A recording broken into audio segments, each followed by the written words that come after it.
అసాధ్యాలను సుసాధ్యం చేయడంలో మన ప్రధానమంత్రి నరేంద్ర మోడీ గారు అగ్రపీఠలో ఉన్నారు.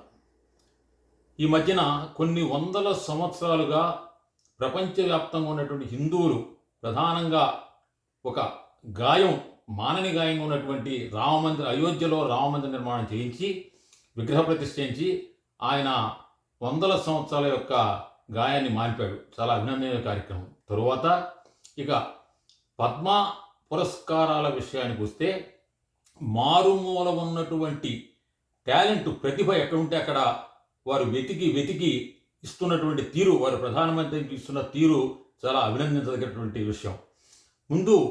ప్రస్తుతం కొద్ది రోజుల క్రితం బడుగు బలహీన వర్గాల ఆశాజ్యోతి అయినటువంటి కర్పూరి ఠాకూర్ గారికి భారతరత్న ఇవ్వటం, 2 రోజుల క్రితం అకలంక దేశభక్తుడు లాల్ కృష్ణ అద్వానీ గారికి భారతరత్న ఎంపిక చేయటం చాలా చాలా అభినందించదగ్గ విషయం.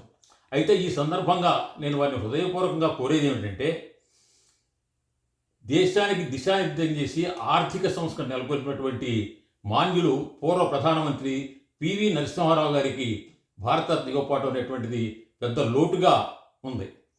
మీరు ప్రణబ్ ముఖర్జీ గారికి ఇచ్చారు, చాలా అభినందించదగ్గ విషయం, చాలా సంతోషించదగ్గ విషయం. పివి నరసింహారావుని కూడా మీరు భారతరత్నతో సత్కరిస్తే చాలా చాలా గౌరవంగా ఉంటుందని సవినయంగా నేను మనవి చేస్తాను.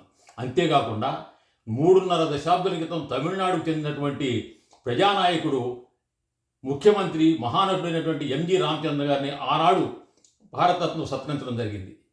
మరలా అదేవిధంగా మహానటుడుగా, బడుగు బలహీన వర్గాల పేద ప్రజల ఆశాజ్యోతిగా, మహిళలకు ఆశయక్తి కల్పించేవాడుగా, వెనుకబడిన తరగతులకు రాజ్యాంగ అధికారం కల్పినటువంటి మాన్యుడు ఆంధ్రప్రదేశ్ పూర్వ ముఖ్యమంత్రి వర్యులు శ్రీ నందమూరి తారక రామారావు గారు. ఈ రోజున నరేంద్ర మోడీ గారు కానివ్వండి, ఇంతకుముందు వాజ్పేయి గారు కానివ్వండి, ప్రధానమంత్రిగా పనిచేయడానికి కాంగ్రెసేతర ప్రతిపక్షాలన్నింటినీ ఒక తాటి మీద తీసుకొచ్చి ఒక వేదికను నిర్మించినటువంటి వారు శ్రీ ఎన్టీ రామారావు గారు.